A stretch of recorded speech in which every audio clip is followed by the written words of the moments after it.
Learn this if you're going to interview me. We can't discuss these things. I think receiving gifts would be my love language. But Diamonds. it's a picture that I drew. Who said to me, well, what are you going to play? I just think it's what happened. And at the top of it, it says, me, period, I am Mariah.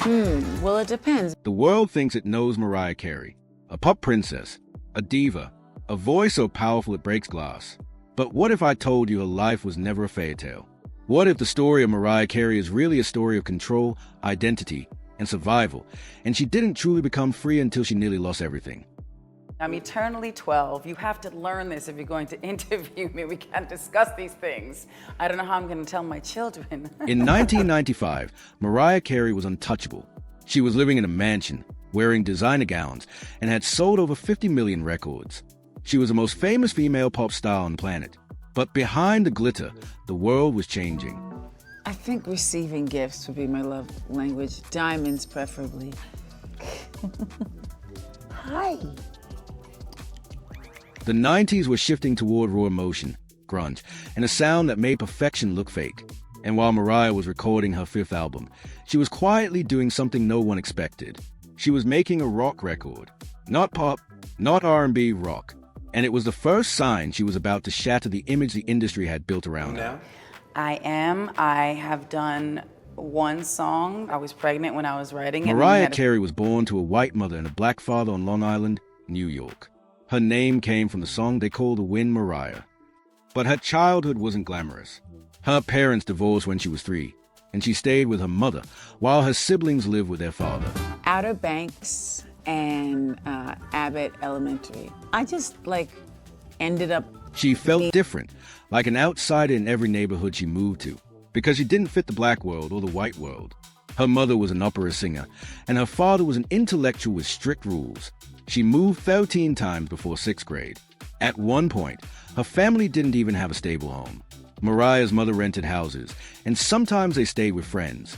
Money was tight, and Mariah was constantly uprooted.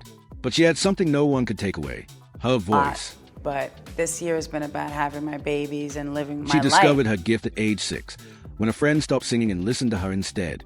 Mariah later said music was a saving grace, her only place she felt special. As a teen, Mariah wrote songs constantly. At 16, she began fleeing Long Island from Manhattan to write music until 3 a.m. She lived in a tiny loft, worked as a waitress, and attended beauty school for backup. But she never lost the focus. Ended up being someone that watched it because people around me were watching it. And I just think it's what happened. At 17, she moved to New York City, carrying her demo tape everywhere. She met musicians, wrote songs, and believed her music was valuable even when everything else in her life felt unstable. Then, one night, her life changed. She attended a party for a record label called WTG. A producer named Tommy Mottola heard her demo in a limo on the way home and turned the car around. He searched for her the next day because the tape had no contact info. Sitting over there before was like, yes, there'll be a world tour, but I know that I'm working on a project that needs to be finished. So I don't think we can go on a world tour. And just like that, Mariah Carey had a deal. She signed with Mottola, who poured money into her debut album. $500,000 on the first video, $1 million more on marketing. He built her image and controlled every step. Mariah's debut single Vision of Love hit #1. She became a superstar at 20. The critics compared her to Whitney Houston. She was praised as the next big thing. But the industry didn't just want her voice. They wanted her image. I would if I were able to finish the project while on tour, but can't. Tommy Mottola was a corporate machine. He wanted Mariah to look like the perfect pop princess. He tried to wash the urban influence from her sound. He didn't want her to lean too much into R&B or anything that might make her appear too black for mainstream pop. But Mariah was not just a voice. She was a songwriter. She wrote her own songs, and that made her dangerous.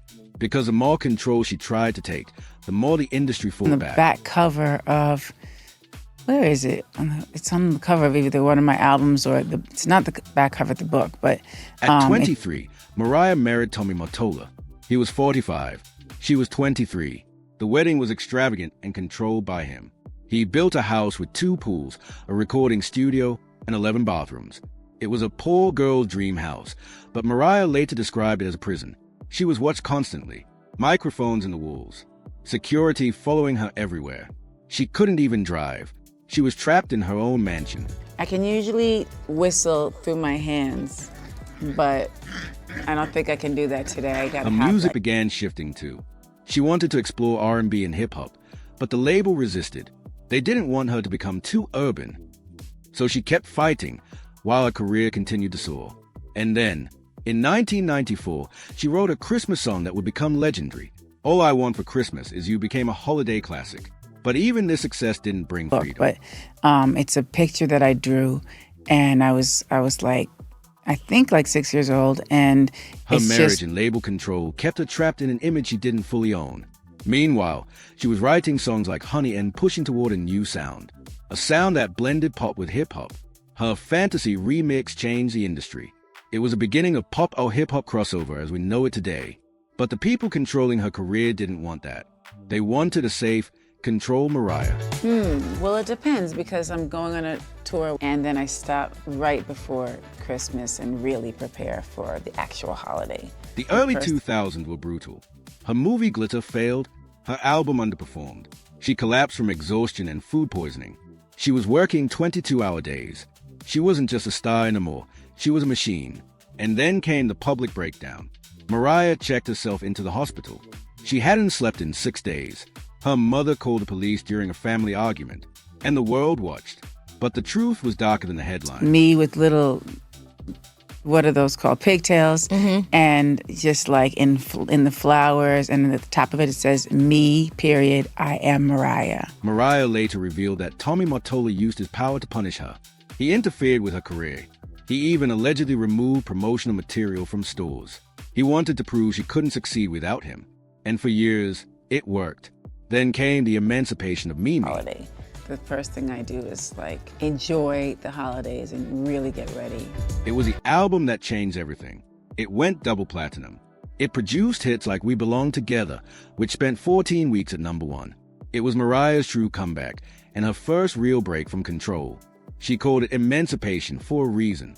She was finally freeing herself from the image, the control, and the prison she had lived in for years.